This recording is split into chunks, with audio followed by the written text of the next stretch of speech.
Please rise and join us for the Pledge of Allegiance. I pledge allegiance to the flag of the United States of America and to the republic for which it stands, one nation, under God, indivisible, with liberty and justice for all. Thank you and welcome to this regularly scheduled meeting of the Attleboro School Committee for October 6th. This is your notice that this meeting is being electronically recorded. The first item on our agenda tonight is our Student Advisory Council update, and for that I will turn it over to Ms. Olson. Hello. So just for this kind of segment, I wanted to talk about some kind of concerns that students have brought up to me specifically about the grading system. I know that Mr. Sawyer is going to touch on this later, but some of the students are having a bit of challenges like adjusting to the new system. I mean, it's kind of given it's a new system, but some people are kind of not really understanding what it means in practice. And there's a lot of talk last year about what it meant broadly at like our house meetings and everything, but when it actually comes to like putting it in place, people are a bit confused about it. But I think the understanding and adjustment will come in time, and I know that Mr. Levis has sent out a report on like what the grading system really means, so that can be helpful for kind of that understanding and kind of bridging that gap. And then on a different note, today a group of students and I, we were a part of a forum hosted by the Secretary of Education, Patrick Tutwiler, and we gave some remarks and some pointers on what the statewide graduation council should be looking for in their new portion of a graduate program, as they were here a few weeks ago. And then in terms of athletics, the athletics are doing really well, and the school culture is also doing really well. And senior nights have been full of lots of support for our athletes, which is really nice. And then in terms of CTE, something specifically that I want to highlight is criminal justice, because they've been taking up cases with the youth court. And I've heard a lot from students is that they view this youth court as something really positive, because they believe that they can have their voice heard and kind of more understanding in the disciplinary process, which I think is a really great thing. I think it's great that criminal justice is doing that. And then in cosmetology, they've opened up the salon, and I've heard from so many of like my friends' parents that they're going to the salon and getting their highlights and everything, and they're doing a great job. I saw one of my friends, she had highlights, and they were really awesome. And then in terms of arts, so the drama club is doing well, and they're working really diligently on their new fall production, which is a sci-fi themed play, not to give too many spoilers, but very good. And marching band, recently at our competition on Saturday, we won first place at the U.S. Bands competition, which is very nice. And then in terms of student government, this Friday, the Student Council will be representing Attleboro at Nauset High School and the Southeastern Massachusetts Association of Student Councils. And some of our members will be hosting workshops and teaching other students in our region about leadership and what they've learned over the past 4 years. And Student Council is also hosting a candidates forum. I don't know how many of you guys heard about this, but it'll be hosted on Attleboro 27th at Attleboro High School as a kind of Q&A to get to know the candidates in the upcoming municipal election.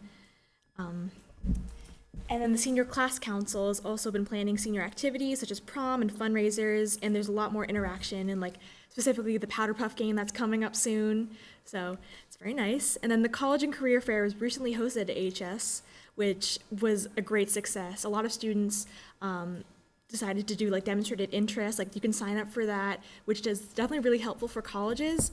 And then one highlight that I heard a lot of was that MIT was there, and that really opened up a lot of like windows for new like interest in it. They're now considering applying there, knowing that there's more opportunities for them there, which I think is really awesome.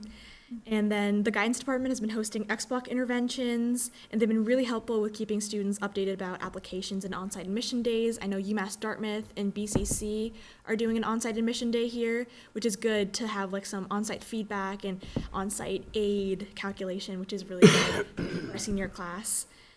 So yeah, that's basically what I have for this meeting. Excellent. Any questions or comments from Ms. Olson? I know you can't give too many spoilers about the production for the drama club, but do you have any idea on dates, when performances are? I can get back in the next meeting about it, because I think they're still solidifying that. Okay, terrific. And the salon is open. Bistro is also already open, correct? Oh, yeah. To the public? Awesome. I think so, yeah. Awesome. Bistro is what I hear the most about. Mm-hmm. Any other questions? Thank you. Next item on the agenda is approval of the minutes from our September 15th meeting. I'll entertain a motion to approve. So moved. Second. Any questions, edits, comments on the minutes? Seeing none, all those in favor? Aye. Opposed? Motion passes unanimously. Next is our superintendent's report, and for that, I will turn it over to Superintendent Sawyer. Thank you, Chairman. I first wanted to address some concerns we're hearing in the community about the changes to the grading system at Attleboro High School. I appreciate Emily's comments. It's good to hear the student perspective, and it comes as no surprise that any change results in concerns and a little bit of growing pains. I just wanted to inform the community and the committee that the high school is aware that there are questions that are being raised as we go through this process. The high school did a nice job of presenting some detailed information about some of the issues that have been popping up online. And so they put that out in their family update.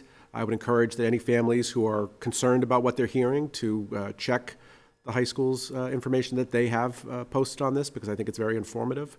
And they're also going right to the students who are at the heart of all of this with assemblies this week to shore up the messaging, to make sure that everybody understands how this works and addresses some of the misconceptions that I think are at the heart of the concern. So that's well underway. We're going to give that a little bit of time to work it out, and if it persists, we'll certainly circle back and give it the attention it needs. Any questions on grading system or grading system concerns? Mr. Frappier? I guess I was a little unaware. My kids are still in elementary, so I'm not up to date on the concerns. But what's the most popular concern that we're hearing the most about that people are? So there's a misperception that if you ask questions, that means that you can't get an A. Because ultimately, when we define what an A is, you need to be able to do that work independently. And somehow our wires get crossed that, asking for someone to give you help on doing the test, which would be a sign that you're not being able to do it independently, it somehow means that you can't ask for help during class or ask clarifying questions, which would both be okay. So that's why the administration is bringing the kids in and explaining to them directly to make sure that everybody understands that no, asking questions is an important part of learning, and we don't want to have a chilling effect on kids thinking that they can't ask questions in class. That would be bad for learning. Thank you. Especially because a lot of those questions can lead to the independent. Yeah, exactly. Yeah. Any other questions? Thank you. As you know, MCAS data was released by the state last week. The commentary on it has been flowing, and just wanted to let the committee know that we are looking forward to presenting our results and what we think it means at our next meeting. As a district, we care very much about data. We pride ourselves in being data-driven, but as we've discussed on many occasions, we have a slightly different take on what the importance of the MCAS data is and how we think it should be used appropriately to help us get better and to serve students. So that'll be at the heart of our presentation, and we look forward to having that, and wanted to make sure you knew that was the timeline for that. Any questions? Mr. Domenici? Just a quick comment, because I heard a local radio show recently, and I still think one of the guests on there's still this misnomer, I think, to people that MCAS has gone away, as opposed to not being a graduation requirement. And I think it's just important to clarify to anybody listening that MCAS still happens. Kids still take the MCAS. We still use it as a data point, as you mentioned. It's just that the state voted to not make that MCAS test a graduation requirement. So that's a big difference to not having the test at all. The test is still a requirement. Yes. Right? It's just passing it is not. And by the way, the data suggests that that had the effect that you would think it would. So that's one of the things we'll talk about in 2 weeks. Any other questions? I'm sure we'll have plenty of questions once we see our data. Earlier today, I was pleased to accept a $20,000 check from Bristol County Savings Bank. It's their annual grant to us that we are using to fund the interface initiative from William James. Just wanted the committee to know that that's how we're using the funds again this year. We believe it provides a significant benefit to the community as a whole, but certainly to our students and their families. We were able to serve 150 different individuals last year. 85 of them were students, 65 of them were actually family members. We're a school district. We have a mission to educate children. We are not qualified or are capable of providing mental health services to our students or to their families. But certainly, there are a lot of needs out in the community, and while there are great partners in the community that help us, there are certainly some gaps in coverage, and the idea that somehow we can teach kids and the kids are ready to learn if they have unaddressed issues or they're going home to a situation in which someone has unaddressed issues is a real struggle. And so that we can provide direct services, it's a huge benefit to us, and it helps to really fill a very important gap that we face every day. So we really appreciate the bank's ongoing support and think that this is an excellent use of those funds. Agreed. Any questions or comments? I agree, it's a critical service, so thank you to Bristol County for covering that cost, and it's a great example of community partnerships helping the schools. Absolutely. Tonight we have a presentation to you on our strategic plan. As you know, that we're in the first year of our new 5-year plan, and before I turn it over to Ms. Regan, I just wanted to just say briefly that we have, over the last 10 years, prided ourselves in how we use strategic planning to get the most out of our resources. We're always pointing out that, we have less than most communities to work with, and we're very proud of what we do with it, and we believe that our strategic planning is a big part of it. But we're especially excited about this new plan that we're initiating, because we really feel like over the last 10 years, we've learned a lot about how to maximize the benefit of a plan, and we have been building on the incremental successes that we've had over the last 10 years. And we really feel like this new plan that's going to guide us for the next 5 years is the culmination of some really important work, and is going to help us to take the next big step as a district. It's really a testament to Ms. Regan that she has been able to put this together in a way that I really feel like is going to deliver results that we're going to be able to take real pride in. And I'm excited to share what our plan is for this year. Thank you. First, I want to acknowledge that it is not 2026, it is 2025 today, and it does feel like we have already been working on this plan for about a year, because we have been creating and developing it since last year at about this time. So just wanted to acknowledge that. I do know that it is the wrong date on the slide.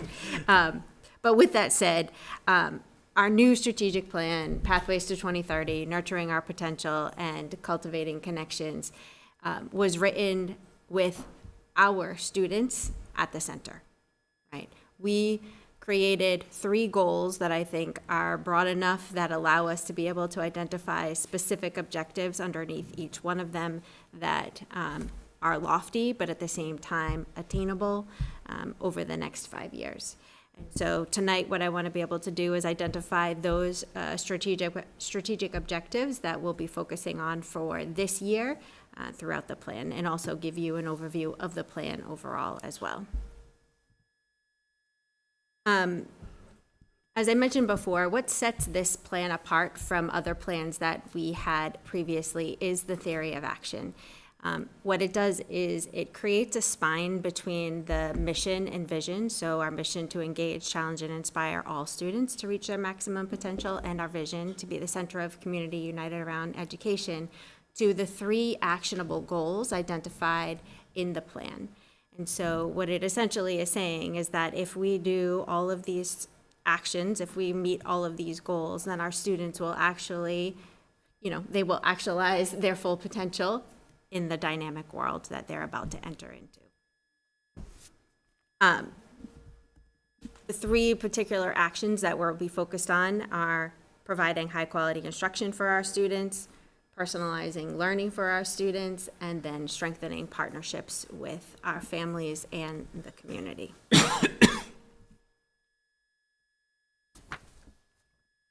Okay, thinking about the implementation of this plan, so because this is the first year of the plan, we'll be sharing the strategic objectives with you right now, and then in January of this year, we'll be sharing with you the progress update specific to the objectives that will be identified this evening.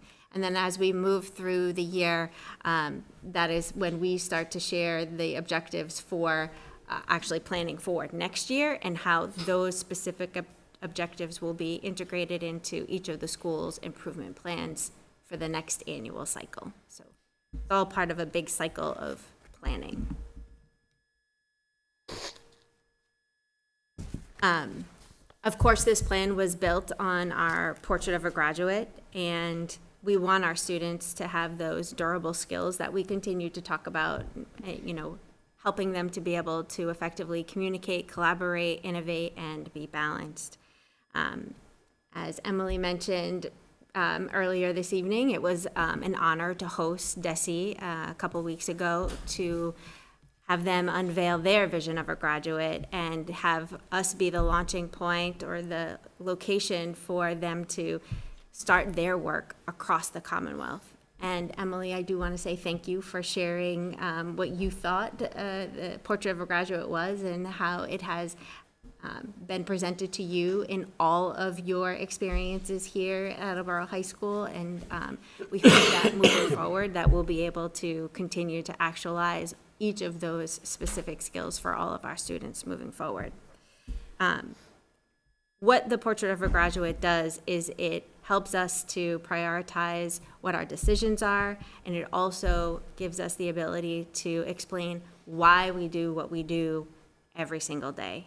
And moving forward, you'll see how each of these individual goals ties right back into our Portrait of a Graduate. So as I mentioned earlier, this is built upon a larger structure. We have our 3 goals across the top. Right now, we're in the first phase of the annual planning process, which then have specific goals that are identified, and then those specific objectives are then added into the school improvement plans.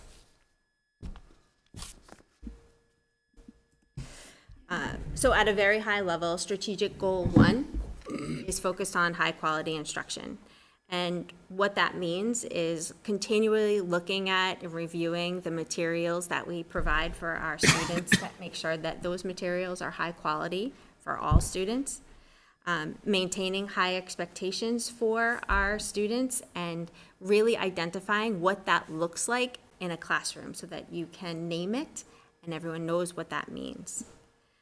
Providing time and systems for intentional planning within the school day and helping our teachers to be able to collaborate with each other during that time so that they can also maximize their time together and learn from each other. Making time for data-informed decision-making because, as we mentioned before, MCAS is one of the many data points that we use in order to make decisions for our students on a regular basis.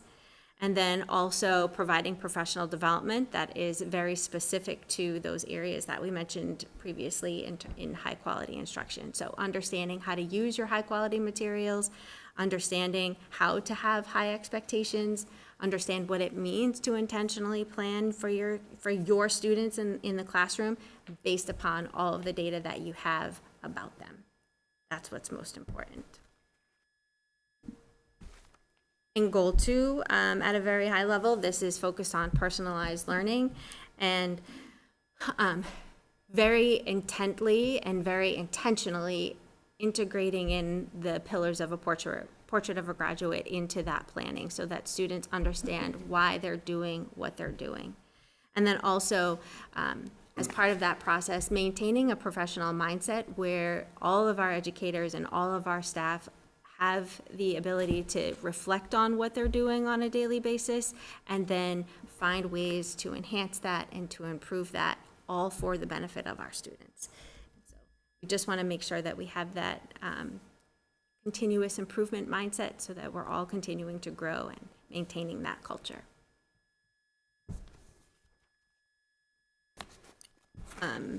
Goal 3, once again, is focused on family and community engagement and increasing the culture of belonging. And the areas that this is focused on is communication and really taking a close look at the systems that we have around communication, supporting student well-being. And as we've already mentioned this evening, the William James interface is one of the ways in which we continually partner with outside providers to support our students and their families. And then continuing to provide some community learning experiences.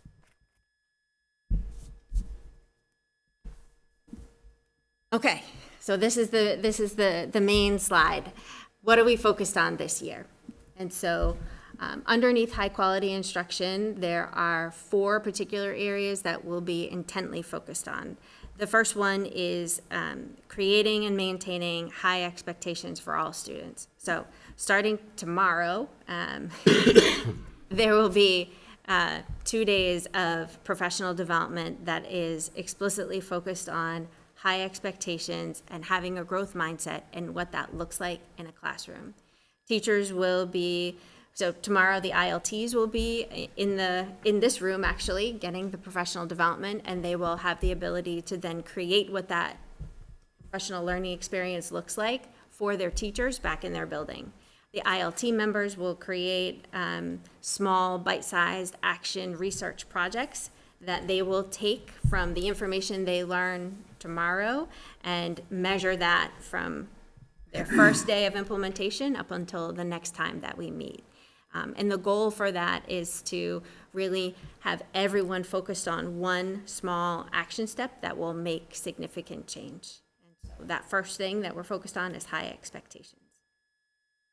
Another part to this is that the teachers on the ILT will have the opportunity to observe each other in their classrooms and see what it looks like in someone else's classroom, and then share feedback and then also receive feedback. And that relates directly to that culture of continuous improvement and reflection that we're talking about in Goal 2.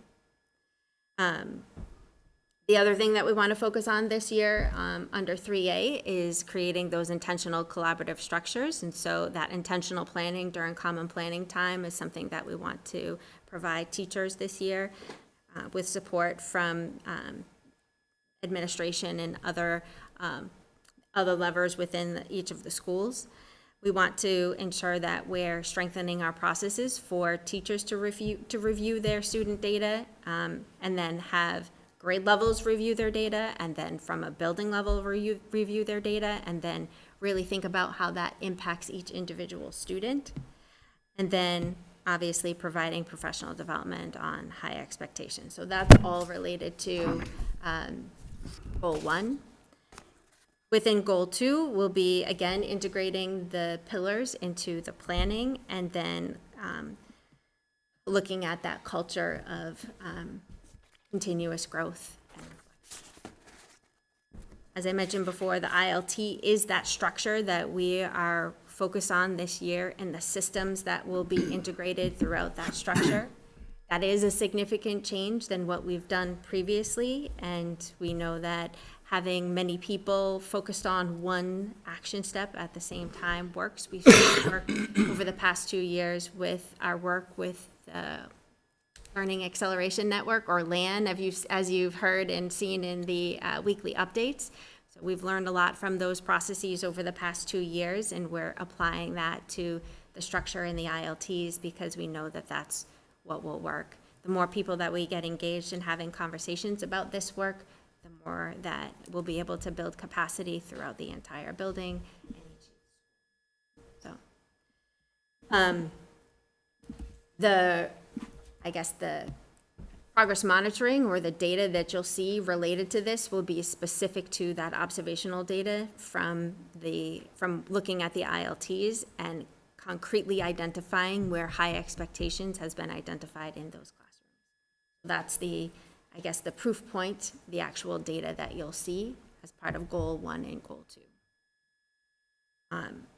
In goal 3, there are, we have a few more items that we'll be focused on, specifically related to engaging families and the community in the schools and in the district as a whole into our, not only into like our events and our activities, but also into our decision-making processes. And we'll see that more specifically with our ACE PAC and our LPAC.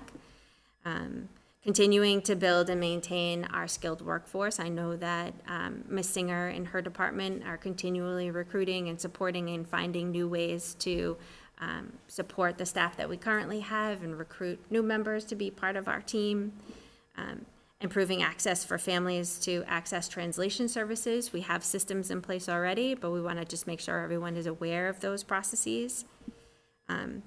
Partnering with healthcare providers and community members to support the well-being of all of our students is one of the things that we need to make sure that if students are able to focus on what they're learning in school, then we want to make sure that students are able to focus on what they're learning in school. And by doing that, we need to make sure that they're well taken care of in terms of their health and their behavioral health, their emotional health, and their social health as well. And then also strengthening some of the systems we have for school and family partnerships. And Ms. Montagano, I know, is taking a lot of time this year to continue to grow and enhance the Attleboro Technical Institute. And so we're continuing to work with that. So as part of this process and update in terms of specific data that we want to be able to provide to you, it's looking at the participation rates in school events and activities, the number of volunteers that we have from our school that go out into the community, looking closely at Ms. DePalma and her team are looking closely at a staff and family survey that they want to send out so that we can see how the Welcome Center can support our families moving forward. In terms of communication, we want to take a close look at how the metrics related to our website are being used, as well as some of the family communications. We want to see how many times people are referencing those materials up on our website, and also looking closely at requests for translation and response rate to things like surveys and outreach to families. In terms of student well-being, we want to see how many times families have reached out for support services. I know Superintendent Sawyer spoke previously about how many times families have reached out to the William and James interface, so we'll be continuing to, I think, take note of that. And then looking closely at our student attendance as well. In terms of community learning, we'll continue with looking closely at our evening program enrollment and attendance for the Attleboro Technical Institute, and then looking at the participation rate of community members that are attending different events that we have within the district.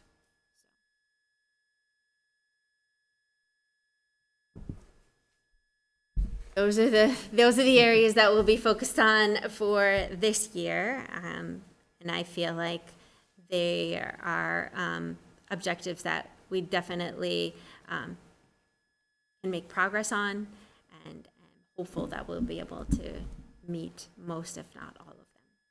Not that when we have at least 4 more years to do that moving forward. So, does anyone have any questions? Mr. Storrs? Thank you, Mr. Chair. Yeah, I want to say, very well thought out, the fact that you selected those 3, because they all relate to each other, right? You know, providing the instruction at a certain level, then having an understanding that every student is different, and this is something I've heard, you know, the administration talking about for years now. This isn't a new concept. In fact, I think you guys should take a lot of pride the fact that Desi came here for Portrait of a Graduate to have that discussion, because as we on the committee have been hearing for years now, 5, 10 years, somewhere in there, this idea of Portrait of a Graduate, of individual learning. This came from you guys. You know, this came from the staff and the educators here in Attleboro. I know that some other places throughout the Commonwealth are embracing that concept, even trying to take credit for the concept, but it started here. That, you know, nobody was talking about it 5 years ago, 10 years ago, like you guys were. So I think that says a lot. And the fact that they chose Attleboro, I think there's, a good reason why they did that. And again, you guys should be very proud of that. Again, I just want to say that, the community engagement part, I kind of like that you have so many different areas that you're going to try to work on. Because again, as we've learned, without the family being part of this, the learning is affected in a very negative way. It's one of the things we talk about often in curriculum is how we need the parents, the family, the guardians to be part of this. So the community, the family, I think that's great. So again, well thought out. Good job. Thank you, Mr. Storrs. Mr. Bennett? Thank you. I really appreciate seeing how the strategic plan gets into action, like with the Attleboro Technical Institute. You would try to build the Attleboro Technical Institute anyway, but now with a strategic plan, you have an understanding of why this is a good idea. And it's easy to explain to people because when we, let's see if I get it right, when we involve the community, it's more likely that the kids are gonna learn, right? It's really straightforward and it's explained clearly. And words like theory of action take a while for me to wrap my head around what that means and how that ties together. But essentially, everything that we do here in the schools should advance one of those strategic plan objectives. And as you get into well, this is a long way of saying, as you get into the detailed planning process with each school, I'd love to see how the results from that tie into the strategic plan. And like when Studley Elementary School decides to do this, that, or the other thing, like how that ties in with those things, because I know that's the value of a strategic plan, is it gives you on a day-to-day basis an ability to say, does this action advance one of our stated objectives or not? Thank you. Thank you, Mr. Bennett. Any other questions or comments? Mr. Larson? Yeah, I just, thinking back to the event that AHS hosted a couple weeks ago and looking at the presentation of what will be now the third strategic plan, I'm not even sure our own community realizes how fortunate they all really are. To be wrapping up the 10th year of strategic planning successfully and launching the next 5-year strategic plan with very specific goals and very specific action items of how these are going to be evaluated. The whole idea of Portrait of a Graduate, reading about it at the presentation 2 weeks ago, I was thinking to myself, it's like, I wonder how many people in the audience are hearing about some of this for the first time. And I was thinking to myself, that would be stunning, because thinking about where Attleboro is and where it's come in the last 10 years through the different plans and the success of the different plans that the system has had. I can't imagine being at ground zero and just getting off the ground with some of this. But I think a lot of the people that came to that event were going, ooh, this is what we've got to do now? And I'm thinking, Attleboro's already 10 years into this. It's like, we're cutting edge on a lot of this. And Attleboro's, I had nothing to do with this. But looking at, where the district has come, and, I'm not sure the community really has a good grasp of the benefits that Attleboro is getting out of all of this versus some of the other districts in the Commonwealth. And the district is to be commended for where they are in comparison to their peers. Because I think they're so far ahead and so far advanced that I think a lot of people would be very jealous. Thank you, Mr. Larson. I will say, at the start of the event, looking up at the graphic that the Department of Education had brought and reading their three groupings of, I know I'm not going to properly name them, but I think they want students to be effective communicators, creative problem solvers, and I forget the third, but I looked at it and I turned to Ms. Regan and said, this all sounds very familiar and somewhat unoriginal, because it really has been 10-plus years in the making. And so it's exciting to see us get to this point, but we would never have gotten to this point without the previous strategic plans, to Mr. Larson's point. And to hear the Lieutenant Governor and the Secretary of Education and the Commissioner of the Department of Elementary and Secondary Ed share the Commonwealth's portrait of a graduate, but then to hear Emily get up and talk about the Attleboro portrait of a graduate, and to see the secretary and the commissioner behind her nodding their heads in agreement of what the district is doing locally, I think was very rewarding. So congratulations, and we look forward to seeing some of the data. Any other questions or comments? Excellent. In response, I would say, Mr. Larson, I think the committee should definitely take its share of the credit for what we've accomplished in the last 10 years. It is not without the support of the community that we can do our jobs. We feel very blessed to have such a supportive community and committee. And it's the work that we do together that makes that possible. It's absolutely true that we are, well into this, and which is part of why they picked us, and they were explicit about that. I think it's important that anyone listening at home understands that none of us think that we invented the idea. It pre-existed us, but it is true that we were ahead of it. That is without question. And ultimately, I think that the message that the community should be aware of, if it's not, is that we provide a level of opportunity that most communities cannot. The range of things that kids can do here at Attleboro High School and leave us with experiences that will launch them into the next stage of their lives is really unparalleled. We're very proud, and it's part of this vision that allows that.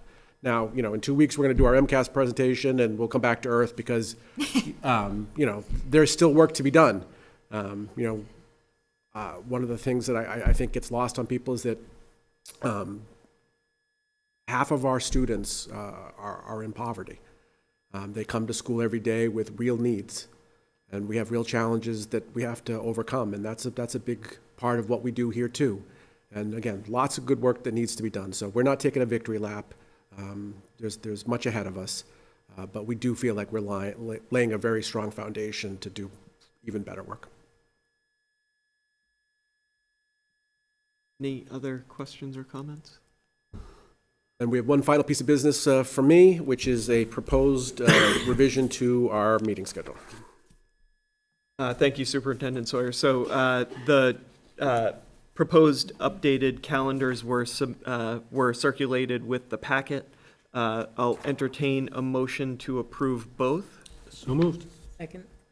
Thank you. So these are updated as we concluded the last academic year. We noticed we had a couple of meetings that ran up against each other, and then our timeline for approving the city's budget requests or final budget didn't quite line up, and so we had to add a special meeting, and we wound up canceling a meeting, and so these dates for the full committee meetings are a bit more reflective of what's going to make more sense from a incremental standpoint. Unfortunately, because of these, because of the changes that needed to be made here, that caused a couple of meetings on the subcommittee schedule to be bumped around as well. I do know, as I'm actually looking at what was printed, we have January 26th, that looks like is both a full committee and a policy and personnel subcommittee meeting. I think we had bumped one of those to January 19th, if I'm not mistaken. I think policy was supposed to be listed as January 19th for their new meeting. Is that the holiday? That is the holiday. You're correct. 19th? is a holiday? The 19th is a holiday. If the 26th is a Monday, the 19th. Yeah. is a holiday. And the 12th would be, and we had bumped, originally it was January 5th. We had to cancel that because the new subcommittee chairs will not have been voted yet. So we would have January 6th. So, or we would either cancel the January policy meeting or do February 2nd. We'll plan policy, we'll amend this to policy and personnel happening February 2nd. I believe also, teaching and learning, I believe the October date might be changing from the conversations that we've been seeing, so maybe we could put it into the wording for approval, something to that effect. That was going to be my next point, that currently, teaching and learning is scheduled for their next meeting to be October 21st. I know they're working with ACE-PAC in the special education department to have a discussion with that subcommittee at their next meeting, so there's some availability that needs to be adjusted there. So we'll approve with the October 21st date listed, knowing that that date may be changing. So that's the context and clarification for these updates. Does anybody have any questions, comments, or concerns? Mr. Frappier? So just more of a comment, I guess. We're going from May 18th to June 8th without a meeting. Is there anything we need to do ahead of graduation as like a just in case, or we just call a special meeting if we need to? We don't decide inside or outside anymore. That's a policy.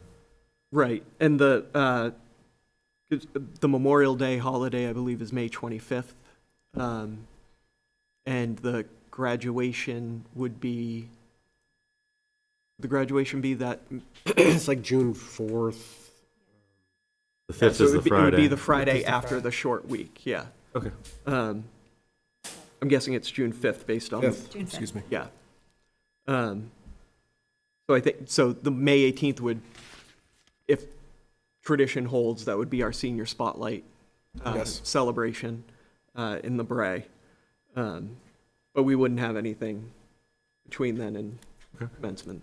No problem. But to your point, if anything did arise, we could. Any other questions or comments? Seeing none, all those in favor? Aye. Opposed? Motion passes unanimously. Thank you very much for that. And thank you to the community for listening to that enthralling discussion. Next on our agenda are the consent items. Not included in the consent items, obviously consent always includes donations. Mr. Sawyer referenced the Bristol County Savings Bank donation. Because that happened today, that's why that's not. It's not a donation, it's a grant. Oh, that's a grant. I'm sorry. Thank you. Thank you. As usual, I will take the consent items all as one motion unless there is any concern from the committee for any particular item to come out separately. Seeing none, a motion to approve an Attleboro High School day field trip proposal for 8 grade 9 through 12 students to attend the CMASC Fall Conference on October 10th at Nauset Regional High School. Motion to accept a contractual obligation in the amount of $85.25 from Planet Aid as broken down in the check receipt dated September 11, 2025. Motion to accept a donation in the amount of $760 from Bridgewater State University to the high school for transportation costs. Motion to accept a donation in the amount of $3,000 from the Attleboro Elks, $2,000 going to Unified Basketball Sub-Account, and $1,000 being used to assist with athletic fees for students with financial difficulties. Motion to accept the following two items to the athletic department at Attleboro High School: a BOSU home balance trainer with an estimated value of $140 for the weight room, and a lacrosse bounce back with an estimated value of $170 for the lacrosse program from Darby Sawyer. Motion to accept a donation of backpacks and school supplies with an estimated value of $1,000 from KAC Logistics, Amazon, to Studley Elementary School. Motion to accept a donation of school supplies with an estimated value of $150 from St. Gregory to the Theologian Greek Orthodox Church from their 2025 school supply collection to the Attleboro Public Schools. Motion to accept a donation in the amount of $3,603 to the ELC at Thatcher Elementary School for the purchase of an interactive display. And a motion to accept a donation in the amount of $3,603 to the Thatcher Elementary School for purchase of an interactive display. So moved. Second. Any questions or comments? Mr. Bennett? I have two quick questions. One is for Superintendent. What's the difference between a grant and a donation? Is there a school committee specific thing, like we don't have to vote on grants, we do have to vote on donations? And So, yeah, there is a policy that, in which we have to have grants approved. This is a grant that has been approved, and so it's just renewed. Okay, And then donations have to be accepted. so I'm still not clear the difference between a grant and a donation. Also, grant is a competitive process, whereas a donation, It just gives you money. just a gift. Okay, thank you. The other is, and I, just like, out of curiosity, on item number 5, how does one distribute $1,000 worth of backpacks and school supplies? Do they just, how's that work in an elementary school? Well, I think depending on the timing of it, it can be a little bit different, and the amount. So, more or less, the schools reserve them and then use them where they see need. If someone needs a backpack or whatever. Fair enough. I was just curious whether there's a big free backpack day or something exciting like that. Makes sense. Thank you. And I know this is the second sizable backpack and school supply donation. The previous one wasn't this large, I don't think, but to Studley Elementary School. So they should be set at least for this year and perhaps into next year. But either way, anyway. How elementary school kids lose backpacks. It's baffling. Any other questions or comments on the consent agenda? Seeing none, all those in favor? Aye. Opposed? Motion passes unanimously. Thank you. Next is subcommittee meeting update. This is an update from our Infrastructure and Facilities Subcommittee meeting from their September 22nd meeting. For that, I will turn it over to Subcommittee Chair Domenici. Thank you, Chairman. This is updates from our September 22nd meeting, which took place at Coelho Middle School. This is just an update. I did not have any motions to bring out. Very quickly, with respect to our MSBA project about this high school, we were informed that the solar panels, while up and running, they're not up and running. They were there. We've been in place. We've been waiting for a system to be put in place to ensure that the electricity produced from those panels stays within the high school and does not go out to the grid. That system has been purchased. That system has been installed. It's been proven to work. It produces electricity. We're just at the mercy of National Grid at this point. The system should be up and operating by the end of this calendar year, at which point we can effectively close out the high school project. As having been on that school building committee since 2016, I am looking forward to that last meeting, hopefully very, very soon. We'll switch to better stuff. We had an extensive list of summer work done. I will highlight a couple of items, but the list was so extensive and expansive combined that we've actually, as a subcommittee, asked that in our one of our November meetings, we have Mr. Furtado and Mr. Parento come in and give a presentation to all the good work, show some of the before and after photos, because basically, just to put some context in place, we try to have our subcommittee meetings at a building where we know that we had work done, so that after the meeting is over, we can go check out the work. And so we certainly did that at Coelho because they redid the entire cafeteria floor, which looks stunning. But we could have picked any one of the buildings because there was just so much work done across all of the buildings, the 9 that are actively functioning, and even some work over at Briggs Corner for Abacus. So the list is extensive, but a couple of the highlights. Phone system were updated in all the other schools. We already had a nice new phone system here, so now all the schools are connected with the same type of phone installation, which all ties into our public safety.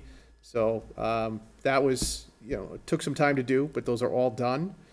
There was tons of carpeting replaced at many schools, flooring done at many schools, painting done at many schools. Even here in the high school, we did some work, both in the gym, and actually one thing I really want to note and highlight, our cosmetology CTE program, we have 14 more stations that were added in, and it was done by our in-house electrician, a gentleman by the name of Brendan Daniels, and I bring him up to give him credit for being able to do that. He's an Attleboro High School graduate of our electrical program. So if you want to talk about a full circle moment, and he's in a management position here within our ranks. So it's nice to be able to see all the good work that we do to prepare our students and then seeing some of it come right back into our district. On top of that, just to highlight, again, we'll have Mr. Parento come in and Mr. Furtado to really give a thorough look at everything that was done, because it's just extensive. We had packets, and I've asked for the rest of the committee to get those packets, so if we can get that distributed, that would be great.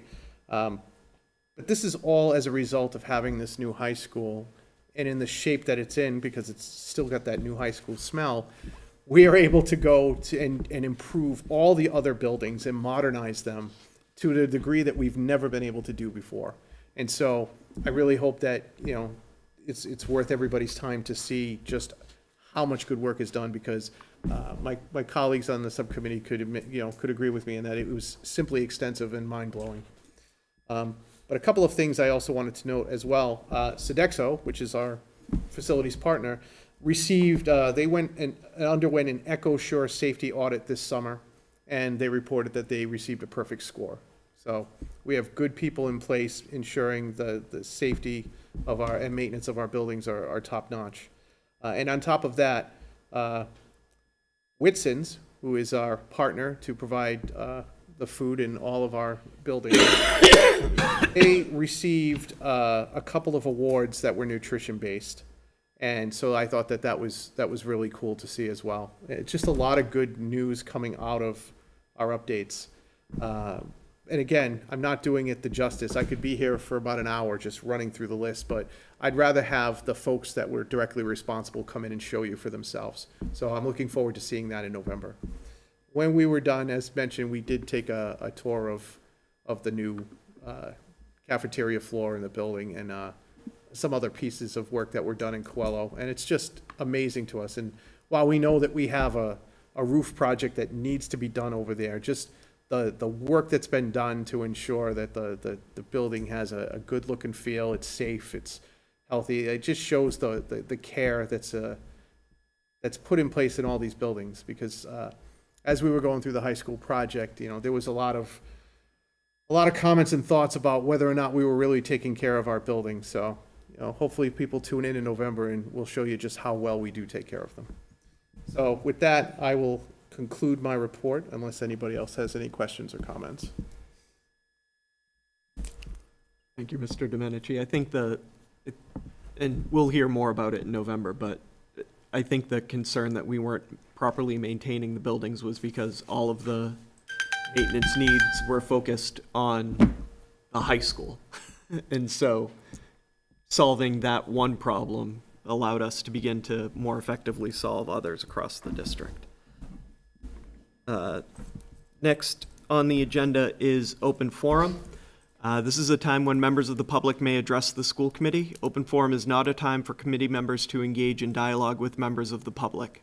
Guidelines for open forum are available to you. Please know that we are interested in what you have to say, but we cannot respond without background information on your issue. Each open forum participant will be given 3 minutes to address the committee. Is there anyone that would like to address the committee for open forum? Seeing none, I will close open forum. Upcoming important dates of note for the school community. This Wednesday, October 8th at 6:30 p.m. is our Finance and Budget Subcommittee meeting here in the Zito Conference Room. A reminder that Thursday, October 9th is ELC Welcome Back Night. Friday, October 10th, there is no school for the ELC only. The rest of the district will have an early release day on Friday, October 10th for professional development. Next Monday, October 14th, the schools are closed.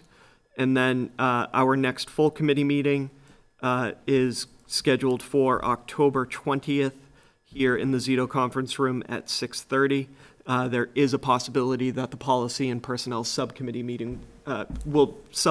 will be meeting just before that time as well.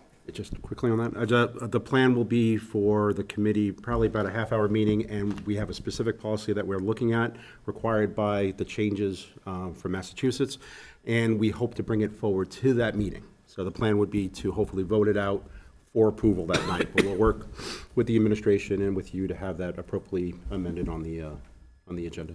Thank you. Any other questions or comments or updates for the committee? All right. Next item is executive session.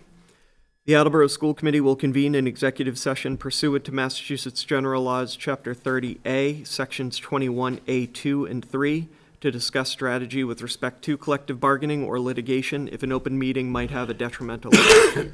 Collective bargaining may also be conducted. The committee will not return to open session following executive session. So moved. Thank you, Mr. Larson. For logistics purposes, we will be holding executive session in the superintendent's conference room. This is a roll call vote. Mr. Bennett?